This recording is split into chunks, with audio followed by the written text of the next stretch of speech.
ہماری دعا سے کام بنیں گے، ہماری نمازوں سے کام بنیں گے. اور اگر یہاں نہ بنے تو آخرت میں کیسے؟ آخرت میں پالنے کے لیے، آخرت میں کام بنانے کے لیے حضور اکرم صلی اللہ علیہ وسلم علیہ عمل ہے، اتنا سمجھ لینا. ہاں، دنیا کو کوئی مسئلہ نہیں ہے، دنیا کے مسئلے سب کے حل ہو رہے ہیں، حل ہو جائیں گے. مسئلہ آخرت کا پھنسے گا. آخرت کی جو چیزیں ہیں وہاں حضور صلی اللہ علیہ وسلم علیہ عمل کے راستے سے ہی سارے کام بنیں گے. پہلا مسئلہ برزخ کا ہے، یہی سوال ہوگا پہلا، یہی جواب دینا پڑے گا ہم کو. ہاں، اس لیے آج ہم سے ایک صاحب کہہ رہا تھا کہ یار ہماری کچھ سمجھ میں نہیں آ رہا کیا کریں ہم. تو ہم نے کہا کہ ہم لوگ نہ کسی کو منع کرتے ہیں نہ کسی سے کچھ کہتے ہیں، باقی قبر میں تم کو اکیلے جانا ہے. تم سوچو کہ ہم کو کیا کرنا ہے، یہاں نہ سوچو. قبر میں تم کو اکیلے جانا ہے، جواب تم کو دینا. کوئی نبی بھی تمہارے ساتھ وہاں نہیں جائے گا، کوئی ولی بھی نہیں جائے گا. جواب تم کو دینا، تم یہ اپنا دماغ لگاؤ، سوچو یہ کون سا فرقہ، کون سی جماعت وہ بات ہم کو بتلا رہے جو ہم کو برزخ میں جواب دینا ہے. یہ دیکھو تم کون سکھلا رہا تم کو وہ.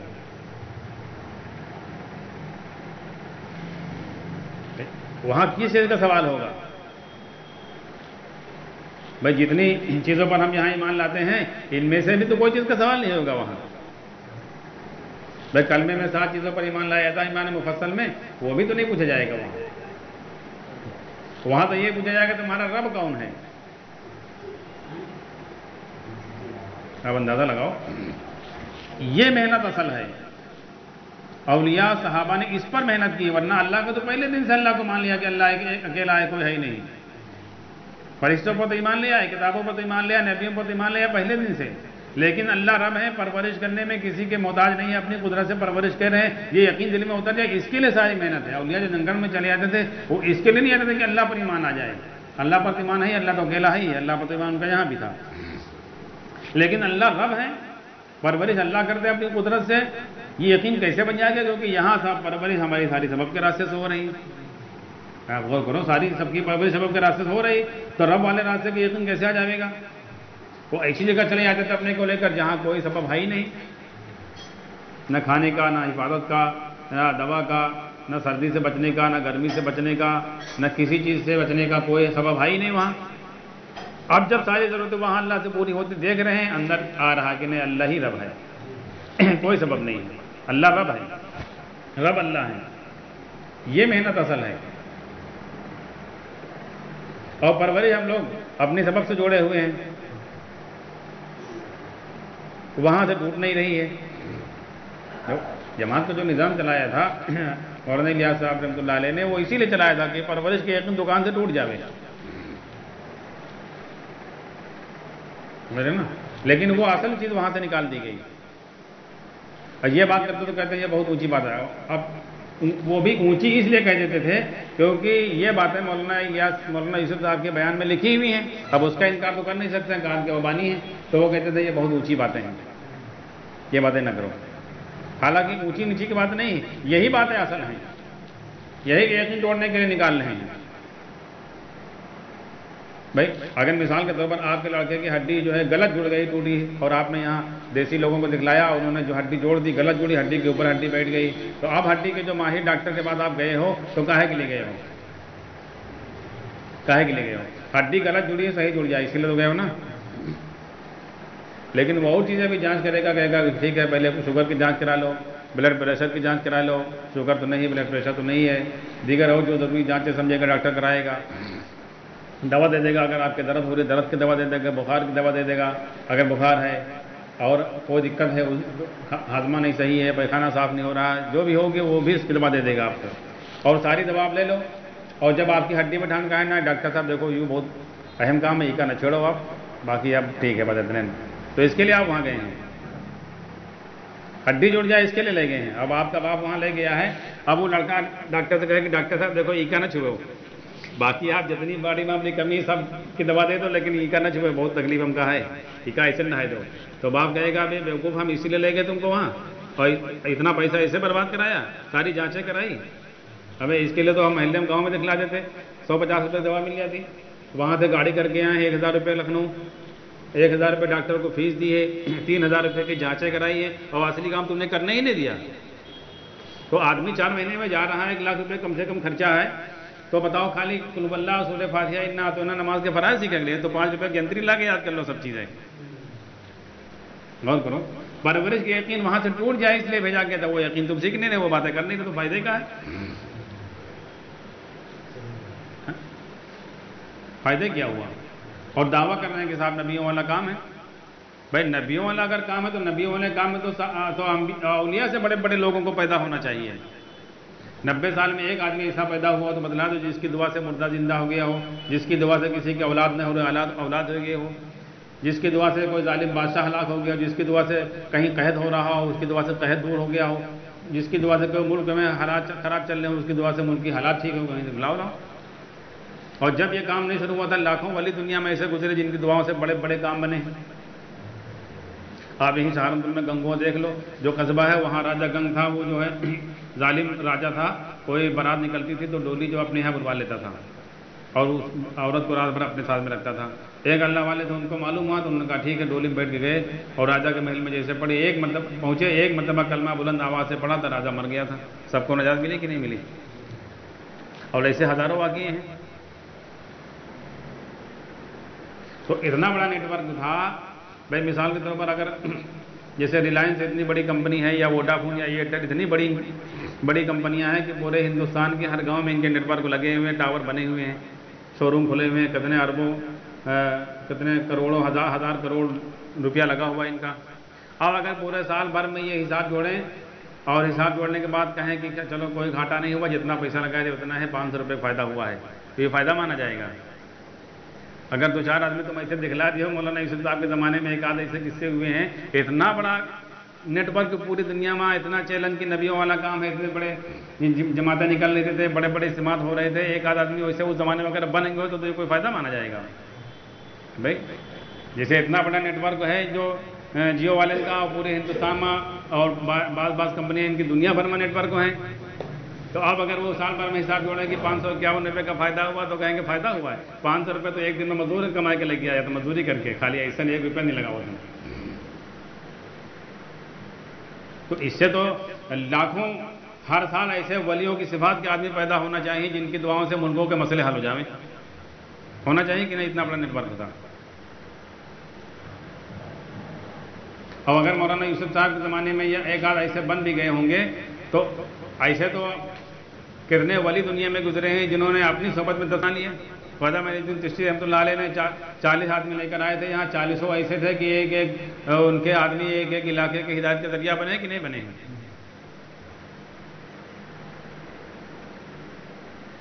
تو اس لیے اب کوئی نظام ضروری نہیں ہے ہمارے لیے تربیت کا، یہ بھی سمجھو. نہ اللہ تعالیٰ کے کوئی نظام پوچھا جائے گا، نہ سوال کیا جائے گا، یہ سمجھ لو. اللہ تعالیٰ کی جو شرط ہے وہ یہی شرط ہے. فرشتہ اللہ تعالیٰ کے عمل لے کر جاتا ہے، اللہ دل کی کیفیت دیتے ہیں، کس کیفیت کے ساتھ عمل کیا یہ دیکھتے ہیں اللہ تعالیٰ. اللہ تعالیٰ کے وزن ہے ہر عمل کی، دھیان کی. دیکھو نماز لے لو، نماز میں اللہ کے نبی صلی اللہ علیہ وسلم نے بتایا کہ فرض نماز میں کمی رہے گی نفل سے پوری کر دی جائے گی. اس کو لوگ گنتی سمجھتے ہیں کہ چلو فرض چھوڑ کے نفل سے پوری ہے، نفل سے گنتی پوری کی. چلو ہم کہہ رہے ہیں مغرب کی 3 رکعت نہ پڑھو، 12 رکعت نفل پڑھ لو تو پوری کر دیجیے. بھائی 3 فرض نہ پڑھو اور 12 رکعت نفل پڑھ لو تو 12 سے 3 فرض پورے کر دیجیے.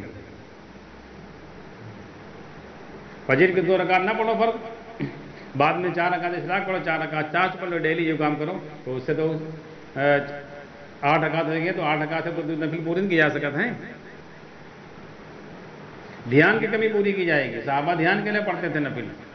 ہاں بھائی جیسے مان کے چلو 1 لیٹر دودھ میں 200 گرام کھووا نکلتا ہے اور اس میں پانی ملا دیا اس نے تو 2 لیٹر لے لو، آدھا پانی ملا تو 2 لیٹر لے لو، ڈبل لے لو، کوالٹی پوری ہو جائے گی. تو دھیان کے لیے ہر عمل میں دھیان کی کیفیت ہے. اس لیے فرشتے اللہ تعالیٰ کے لے جاتے ہیں عمل کو. اللہ بعض عمل کو اللہ کہتے ہیں اس کو جو ہے سجین میں ڈال دو. فرشتے تو کرتے ہیں اللہ تعالیٰ عمل اتنے بہت صحیح کیا جو اور جیسا کہ ویسے ہم لے کر اللہ فرماتے ہیں میرے فرشتوں تم عمل کے نگراں ہو، صرف کس کیفیت کے ساتھ کیا اس کو تم نہیں جانتے، اس کو ہم جانتے ہیں. بعض عمل کو اللہ کہتے ہیں اس کا ثواب بہت زیادہ بڑھا کر رکھو. تو فرشتہ کو تعجب ہوتا ہے کہ عمل اتنا چھوٹا ہے، تو اللہ تعالیٰ فرماتے ہیں میرے فرشتوں تم صرف نگراں ہو اس کے عمل کے، باقی کس کیفیت کے ساتھ کیا اس کو ہم جانتے ہیں. تو اللہ کا دھیان کتنا ہمارے دل کے اندر کیا کیفیت ہے اس کو اللہ جانتے ہیں. اللہ تعالیٰ وہ دیکھتے ہیں، کوالٹی دیکھتے ہیں. اور چاہے جس لائن میں آپ دیکھ لو، چاہے جس لائن میں آدمی کوالٹی دیکھتا ہے، چاہے جس لائن میں آپ دیکھ لو، ابھی جو جانور کا کام کرنے والے ہیں بھینس والے ہیں تو وہ لوگ کوالٹی دیکھا تھا کہ یہ بھینس کون سی کوالٹی کی ہے، کون نسل کی ہے، زیادہ دودھ ہے. ہم لوگ تو بھائی یہ بڑی ہے یہ چھوٹی ہے، بڑی بھینس کی قیمت زیادہ چھوٹی کی کم ہے. وہ لوگ کوالٹی دیکھیے. ایسے زمین کی قیمت ہے، زمین کا کام کرنے والے وہ دیکھا زمین کس ایریا کی ہے، کہاں کی ہے. وہی زمین کہو 500 روپے اسکوائر فٹ بک ہے، وہی زمین ہے وہی مٹی ہے کہو 5000 روپے اسکوائر فٹ بک رہی. کوالٹی میں فرق ہے کہ نہیں؟ ویسے کپڑا ہے، وہی سوتی کپڑا ہے جو 50 روپے میٹر مل رہا ہے، وہی سوتی کپڑا لینن کا لے لو 500 روپے میٹر مل رہا ہے اوریجنل ہے سوتی دونوں، لیکن کوالٹی کا فرق ہے کہ نہیں فرق ہے؟ ہر چیز میں کوالٹی ہوتی. زعفران ہے، ساری دنیا کے زعفران کی کوالٹی، لیکن جو کشمیری زعفران کی کوالٹی وہ ہے ہی نہیں. تو ہر چیز میں کوالٹی دیکھیے. اللہ تعالیٰ کے بھی عمل کی کوالٹی دیکھیے تو اللہ دیکھتے کس کیفیت کے ساتھ کیا ہے. اس لیے قربانی کے بارے میں اللہ نے قرآن میں کہا کہ تمہارا خون و گوشت نہیں پہنچتا ہی نہیں، دل کے اندر گیا وہ چیز پہنچتی ہے. کس کیفیت کے ساتھ قربان اللہ اس جانور کو ذبح کیا وہ کیفیت اللہ دیکھتے ہیں، وہاں وہ چیز پہنچتی ہے. ایسے نماز میں کتنا دھیان ہے، کتنی کیفیت وہ دیکھی جاتی ہے. تم یہاں گنتی پوری کر رہے ہو بھائی. عشاء کے ہم لوگ 17 رکعت پڑھ رہے ہیں اور سعد بن وقاص رضی اللہ عنہ کے بارے میں ہے کہ وہ 5 رکعت پڑھتے تھے. سمندر میں گھوڑے دوڑا دیا، لیکن ان کی 5 رکعت ہماری 17 سے بھاری ہے کہ نہیں ہے؟ ہماری زندگی بھر کی نماز سے بھاری ہے. سمندر میں گھوڑے دوڑائے کہ نہیں دیے؟ یہاں زمین میں نہیں دوڑا سکا تھا، وہ سمندر میں دوڑا دیا. تو ان کی 5 رکعت کس کیفیت کے ساتھ تھی وہ سکھایا تھا اللہ نبی صلی اللہ علیہ وسلم نے. ہاں، تو اس لیے وہ کوالٹی اپنے اندر پیدا کرنا ہے. ہم لوگ بچپن سے لگے ہیں، محنت کر رہے ہیں. مان کے چلو کوئی زیادہ چلتا یہ ہوتا ہے کہ آدمی جب سوچتا ہے تو ایک فرقے دوسرے فرقے میں چلا جاتا ہے، بس یہ ہوتا ہے. جیسے کوئی بریلوی تھا دیوبندی ہو گیا، کوئی جماعتی ہو گیا، کوئی سب سے نکلا تو اہل حدیث ہو گیا. بھائی اتنے ہیں صرف، اور اس پر نہیں آنے کی کوشش کر رہے ہیں کہ ہر عمل میں خدا کا دھیان آ جائے، نماز میں خدا کا دھیان آ جائے. اس پر کون محنت کر رہا ہے؟ جھگڑے ظاہر پر ہیں.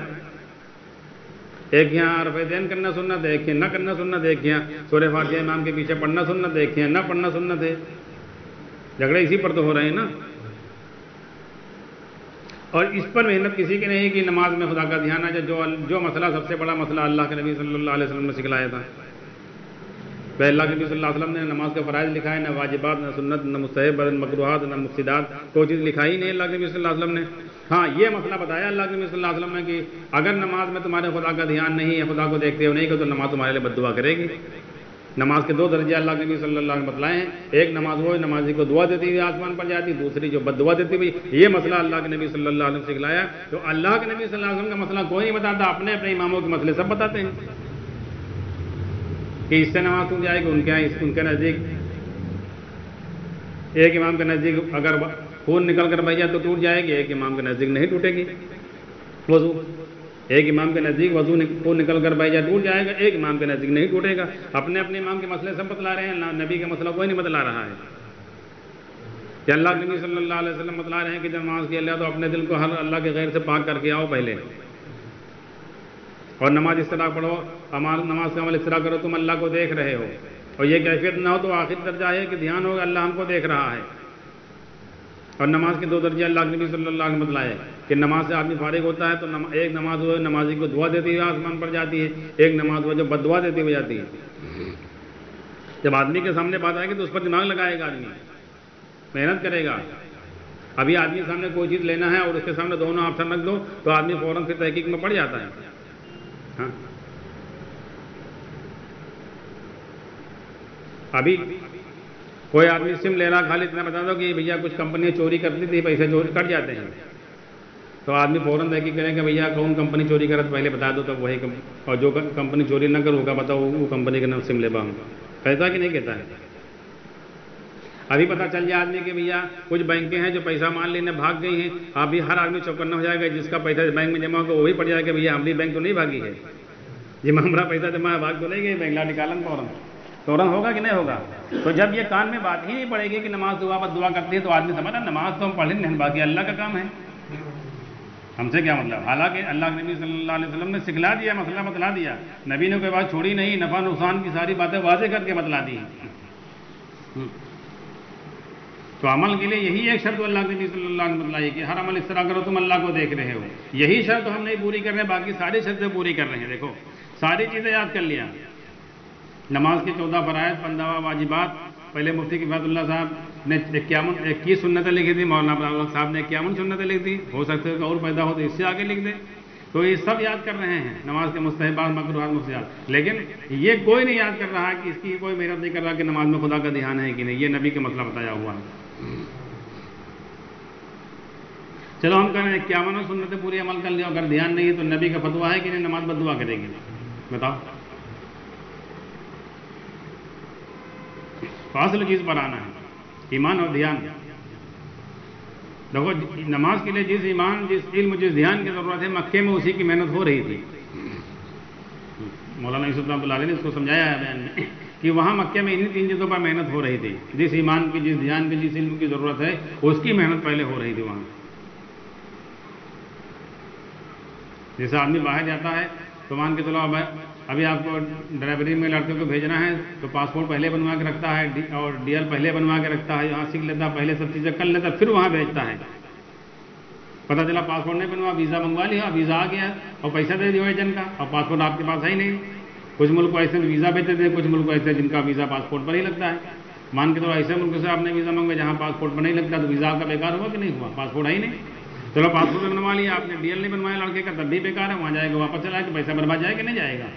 تو صحابہ کرام پر اس کی محنت کرا رہے تھے اللہ کے نبی صلی اللہ علیہ وسلم. جس ایمان کی نماز میں جس دھیان کی ضرورت ہے وہ محنت پہلے ہو رہی تھی، اس لیے پہلے نے نماز پہ لگا دیا، ورنہ ڈبل مار ہوتی.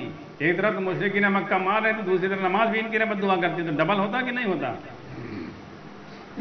اور پھر جب نماز میں جس ایمان، جس دھیان کی ضرورت ہے وہ پوری ہو گیا، اللہ تعالیٰ نے نماز کا عمل کیا ہے، تو ساری پریشانیوں سے نجات ملی کہ نہیں نکلے کہ نہیں نکلے. ابھی تو عام لوگ ان کو پریشان کر رہے تھے. ان کے سامنے آپ اس زمانے کے کیسر و کسریٰ جھک رہے ہیں. جھک رہے ہیں کہ نہیں جھک رہے ہیں؟